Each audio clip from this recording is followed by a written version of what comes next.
What's going on, guys? It's Mike again from BavhausTV, and today in the shop we have an F06 650i with an N63TU, and we're going to show you guys how to do a simple tune-up. So let's get into it. So first of all, I'm going to talk pretty loud because it's pouring outside right now. Hurricane Nicole is passing through Connecticut, and this car's so big, we have something on the lift, we need the door open. So first of all, what we're gonna do is a regular tune-up, which is gonna consist of spark plugs and coil packs. In this case, we are using these coil packs, and we're gonna need 8 of them. So we're gonna get that out quick. All right, so now that we have our coil packs outside of the box, we're going to grab our spark plugs. In this case, we are going with the 97506 NGK laser spark plugs. And the reason for that is we're planning to do turbos and actually get this car tuned up. When that time comes, we can easily pull them out, re-gap them to the spec. I think it's like 0.2. Whatever the same spec for N54 will be the same for the N63TU. We're just gonna leave them ungapped right now, put them in, and the car should run all right. If there's any issues, we'll follow up in the video description and tell you that this works or doesn't work. All right, so the first thing you want to do is pop the hood. It's a single pull on this chassis still. So I get the hood open, and then you're gonna put your hand here and open it. And that's gonna reveal the N63TU. Next thing you can do is grab the cover and remove it. Here it reveals the Hot V turbochargers, that's them right there. Over here you have your heat exchangers, your air boxes, and these are the mufflers for the air boxes. So we're probably gonna remove the air boxes and at very least the mufflers. So let's get that done next. So before I remove the air intake box and the muffler, I wanna get these chassis braces out. Just 16mm bolts, there's 2 of them for each side. The long one goes in the back, the short one goes up front, and you're gonna do both sides. Next, we're gonna remove the air box. I'm gonna remove it from this elbow that goes to the turbo inlet. And then over here you have your mass airflow sensor. We're gonna remove that as well just by pinching this and pulling it out. Normally this should be pushed in and you should pinch it in and out, but for some reason this one was left out. It won't open, that's why. We'll fix that before we go to put it back together. Next, you're gonna pull up over here on your air box. And actually, we're gonna tighten this one back up. And instead of removing this one, we're gonna disconnect this one because it's flexing more here than on the other one. So we're gonna leave this on the inlet. Okay, so let's pick this up, move it out. Okay, now we can probably pull this guy back a little bit while we push this one forward. There's a little tab here if you can get a screwdriver behind. It'll help you kind of pull it off like that. And then basically what we're trying to do, get that O2 sensor cable out of there. There's this little grommet right here that's getting held on. We need to find a way to get that out. So just push it down and you'll get it past. Over here you can see we just revealed the back 2 cylinders.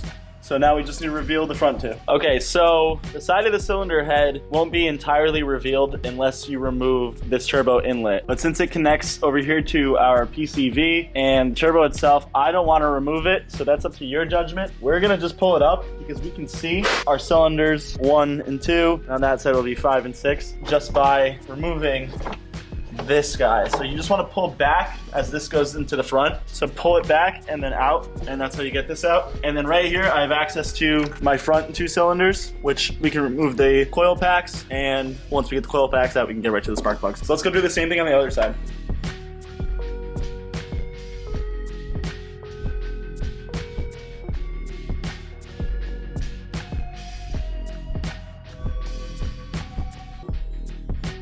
All right, so I just threw some gloves on because now we're working with some engine components. We're gonna start with cylinder 4. You can start with cylinder 1, you can start with cylinder 5, you can start with any cylinder, it doesn't make a difference. So I'm just gonna pop the top of the coil open, pull the connector out and just set it to the side, then go through the hole and pull out our coil. In this case, we have what looks to be a Bosch. You can just tell by the color, first of all. And I'm just gonna take them out one by one. Do the same thing, set it to the side, pull out the coil, and put it to the side. You get a little harder as it gets forward, but just be patient with it. You should be able to get them all out. 4, 3, 2, and then 1. Behind these vacuum lines. Just make sure you're not yanking anything when you get this guy out. And that's 1. So let's go do the same thing on the other side. All right, so now we're gonna start with 8. 7, 6.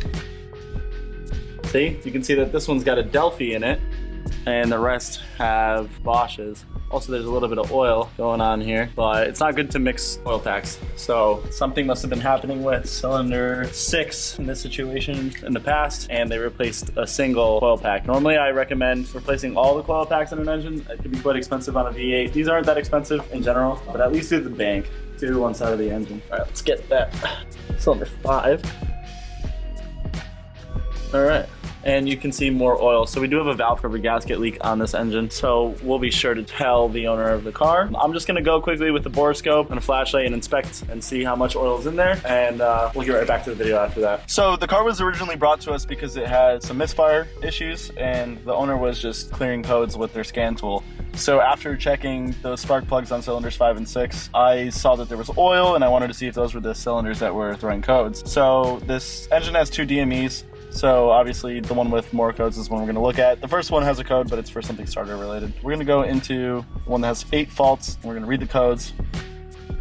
We have multiple cylinder fuel ignition shutoff and misfires detected. Cylinder 3 has fuel injection shutoff. Misfire on cylinder 3, that's probably just a bad spark plug or coil. Fuel ignition switched off on 5 because 5 has a bad enough misfire, and 6 also has a misfire. So aside from 3, which could be isolated, 5 and 6 are experiencing misfires. And do you remember which cylinder had the Delphi coil? I think it was 5. So we're gonna go compare that to, once we get out of the car, I'm gonna go see which coil has that, because we did put them down in order. It could be that somebody already tried to fix this, but what the car might actually need to remedy this is a valve cover gasket on the driver's side head, or the bank 2 head in this situation. So let's get out of the car, reevaluate what's going on over there, and then I'm going to call the owner, see if we're gonna put these new spark plugs and coils in, because honestly, it wasn't that much oil. We could suck it out or let it kind of drain into the cylinders and let them fire it off and, you know, buy some time. But as for now, there's definitely a leak. There's definitely issues with the combustion or the transfer of power from the coil pack to the spark plug on the 2 cylinders that have an issue with an oil leak. Cylinder 3 is isolated and will be remedied by just changing the spark plug and coil. At least I believe so, unless it's a fuel injector, but I doubt it because I think this car does have a better index, and also you would see fueling issues and stuff. So we'll link up with you guys back outside the car. All right, so if you don't already know this, these spark plugs are a little different, and instead of having a 6-point head, they have a 12-point head. So there's a special socket. This one's a Carlisle, which means it's just as simple as going to Napa, so don't overthink it. But yeah, that just goes over that like this, and that's how you remove these. Might have not have mentioned that in other videos, but in this one we will. So we're gonna get that, we're gonna put it on an extension. I like wobble heads. We're gonna go back, do the 8th cylinder, and start removing these. They feel really under torqued. I think these should be somewhere around 26 Newton meters of torque, or 23. Don't quote me on that until we give you the exact amount. I'll check on the computer.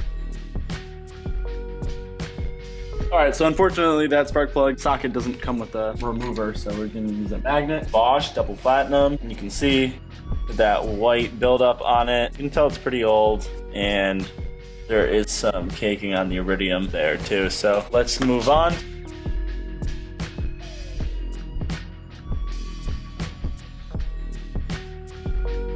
Similar burn on this spark plug. All right, so now with cylinders 5 and 6, we're gonna pull the spark plug and let the oil fall. So you're gonna see an amount of oil fall onto those spark plugs, and it's not that there's oil in the cylinder beforehand, it's just it falling past the spark plug seal itself and then into the combustion chamber over the spark plug. I'll show you what I mean in a sec.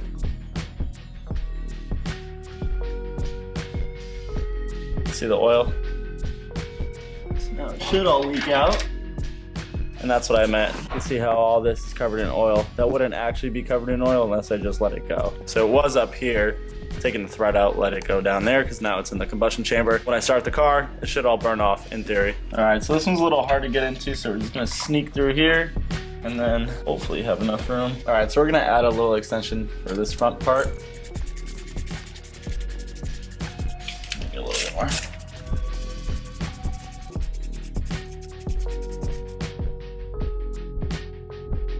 Down in there. Get that spark plug out, and again, it's gonna be covered in oil. All right, so once it starts to get loose, you can probably do it by hand. Cylinder 4.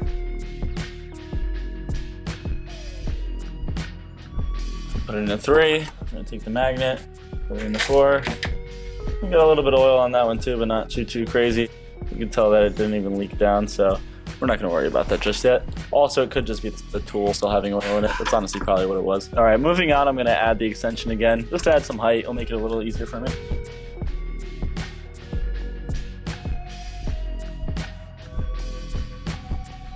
Yeah, so that is just oil from the tool. Again, clean, even, consistent burn, so we're okay with that. Now we're gonna move over to cylinder 2.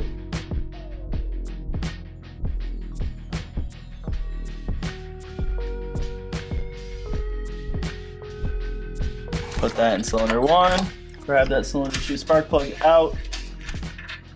All right, so it looks the same as all the other spark plugs, so we're still looking good.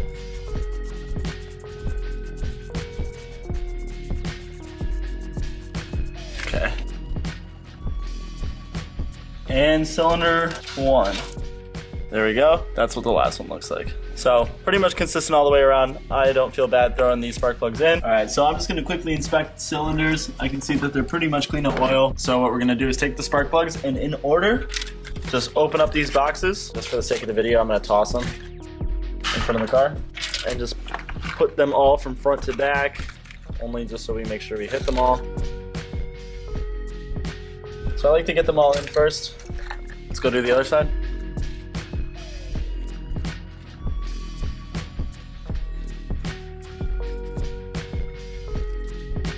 All right, and now we're gonna start threading them in. I like doing this by hand at first, making sure that I feel them inside the cylinder head before we put a ratchet on them.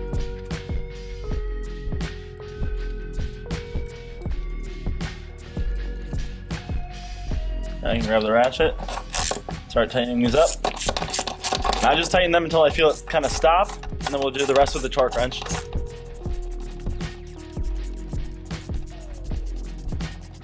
See, it stops like that. Doesn't want to go any further. That's where we're gonna stop.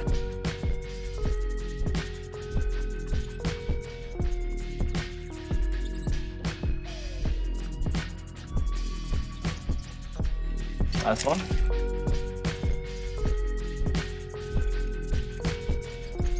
All right, let's go back to the driver's side head.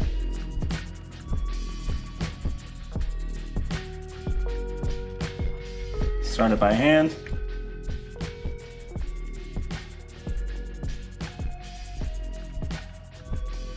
Seven. Last one, cylinder 8. All right, so let's get the torque wrench and get these all to spec. All right, so we have our torque wrench set to 23 Newton meters, which is the spec, so we were correct there. There is a tolerance of plus or minus 3 Newton meters, which is where the 26 in the prior statement came from. So that is safe to say. I like just hitting 23 right on the nose, and that's what we're gonna do. Usually about a quarter turn after that stop. See, I kind of went a little over on that one. Yeah, see, those first ones had oil, so they felt a little different, but it's just going off that 24, which is fine. Still within that 26. Yeah, they're all going to 24. Okay, so we're gonna just actually bump it up to 24. Yeah, that feels perfect.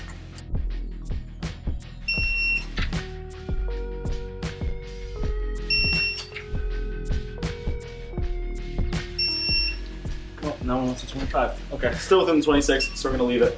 So what we're gonna do now is just simply open up all of our coil pack boxes like this. Take our coils out and just start dropping them in where they need to go. So let's do that next. So there's a casting inside the valve cover that kind of dictates where the back of this coil pack goes. And if you pay attention, it only fits in one way. You'll see the casting when you get back there. Also pay attention to how you removed it. But to make it simple, the part that has the latch that opens is gonna face the trunk. So just put it in at that 90-degree angle, facing the rear, and everything should be okay. Front ones might be a little bit more difficult to seat, so what you might wanna do is just get some body behind it.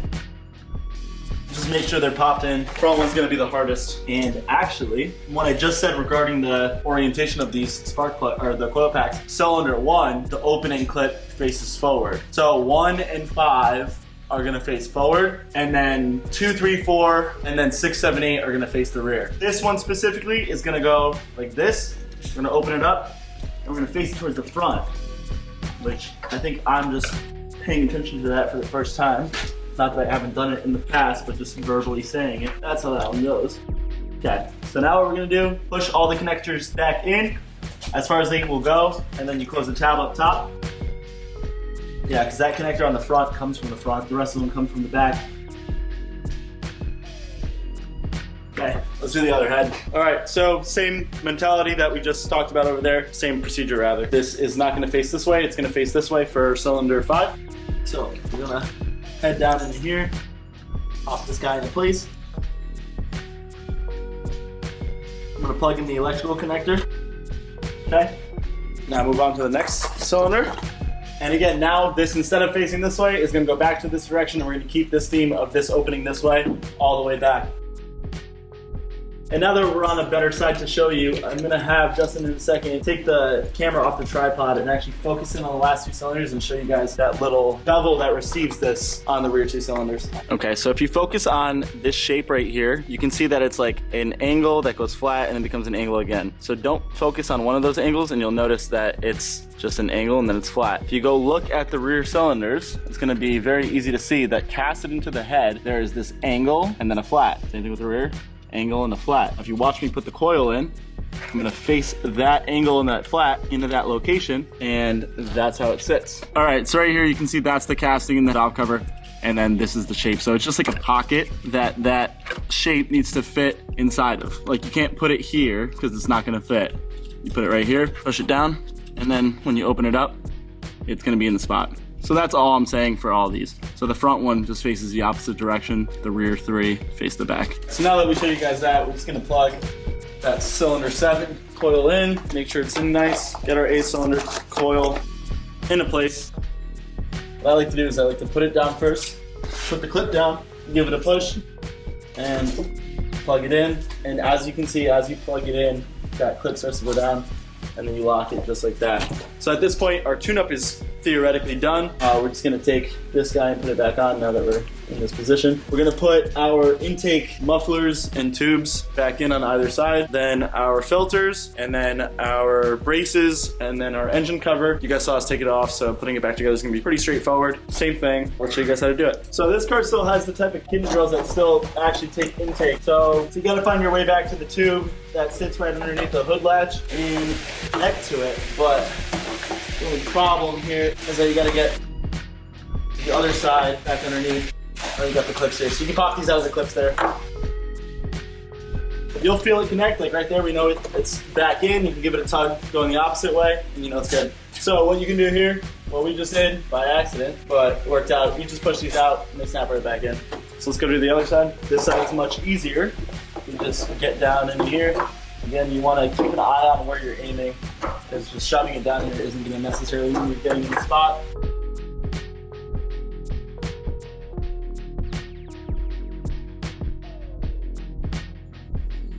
There we go. Cool. And then you can see that's not coming out. So we're gonna get the air box for this side. So make sure that your mass airflow sensor cable goes up here, and then your O2 sensor cable is out of the way.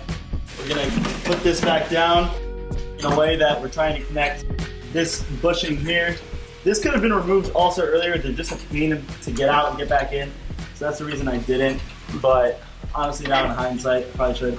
You just need to get behind it and pop it out like that. Make it easier for you to get it out. You can look straight out. But what you want to focus on is getting both the tubes lined up to where they're going to go on correctly, turbo inlet and the intake. Obviously the intake is plastic and the inlet is rubber, so it might go on a little different, but ultimately you just want to make sure that they're both connected. In this case, we're going to pop this off so that I can make sure this is on back properly. It's like to go on, but not all the way. There we go. You can see it kind of go over. You want to make sure it's doing the same thing on the bottom. And then we're going to bring this back over to where it needs to be. You'll feel it push down to the point it doesn't want to come back up. That's where you can put this clip back over that. Feel the bottom. Make sure it's lined up properly. Make sure this tube is in right. And we can go and re-tighten this one here. Again, sometimes these like to be like locked up and you might bend them removing them, so that's why I like to sneak by them. The rubber bit is a little bit more forgiving than that metal bit. Probably should have said that in the first half. Okay, so now we're gonna put this back in here. And then push that center clip back in. O2 sensor cable back in place as well. Okay, and just make sure everything's good. Now we're gonna move back to the other side. Oh, one more thing I wanna mention real quick. You did screw around with this turbo inlet. Make sure that on the turbo, that orange gasket that you see going around is kind of flush fitting, because if this is pulled out, you might actually get a boost leak or an unmetered, actually it'd be more of an unmetered air issue. So you'd have an airflow ratio code, or you know, something related to mass airflow if that's out. So as you can see, this kind of moves in and out. At this point, it's almost fully out. At this point, it's fully in. So this should push on it enough to put it in, but sometimes it doesn't, or sometimes you roll the gasket. So just make sure that's good. And if you do get the issue after with air-fuel ratios, that's more than likely your cause. So now back onto the driver's side head. We're gonna do the exact same thing. See, this one's being sticky like I was saying before. Yeah, that one's rusted. So, make sure you have your sensors out, which you do.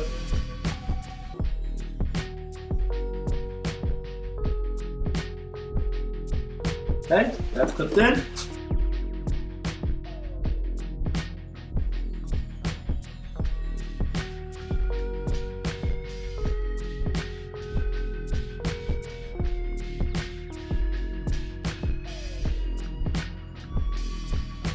I'll loosen it a little bit so I don't do the same way I did on the other side.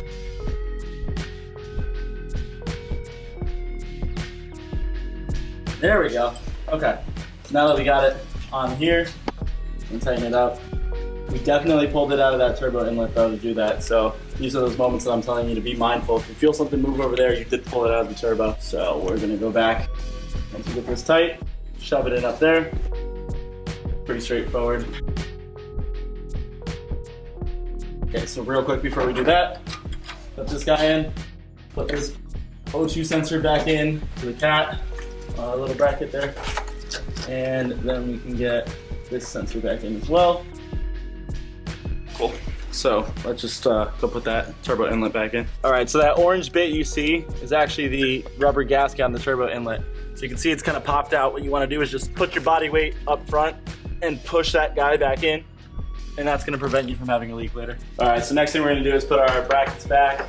We have the longer bolt that goes in the back and the smaller one up front. We're gonna do the same thing on the other side, and then I'm just gonna hit him with the impact gun. Be careful if you're using the gun with these. If you don't have a feel for your gun. I've personally even stripped these out, not on this car, but on others. So just the second you hear it, kind of chuck and stop. I think it was an Audi that we ran through these, and I had to tap them after. Just like that, get the gun. I finish those by hand.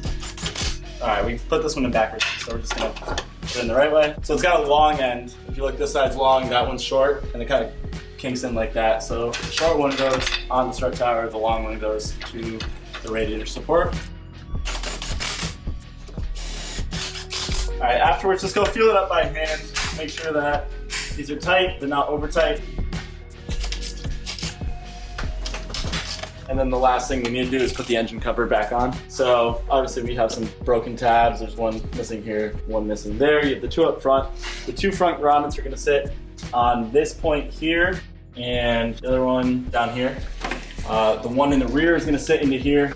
The other one's gonna go into there. And then you have the other 2 points in the center with rubber grommets, but that one's missing. So get that down in place. Make sure the ones that can clip in are clipped in. And just like that, we're all set. So we're just gonna clean this up and go on a test drive.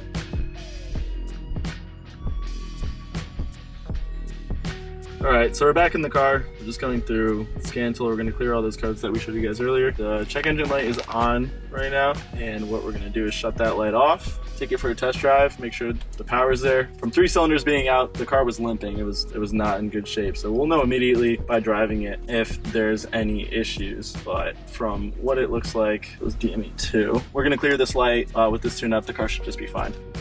All right, so we're out on the road now, taking it for a test drive. Immediately, the car is performing pretty well, and we can put the pedal down to the floor, and it responds pretty well without any issues. So these would all be kicking misfires, not only in that 5.6 issue, but that cylinder 3, which is probably the more apparent one, in my opinion, because there was no visual reason that was throwing a misfire. So that was probably actually that plug or coil.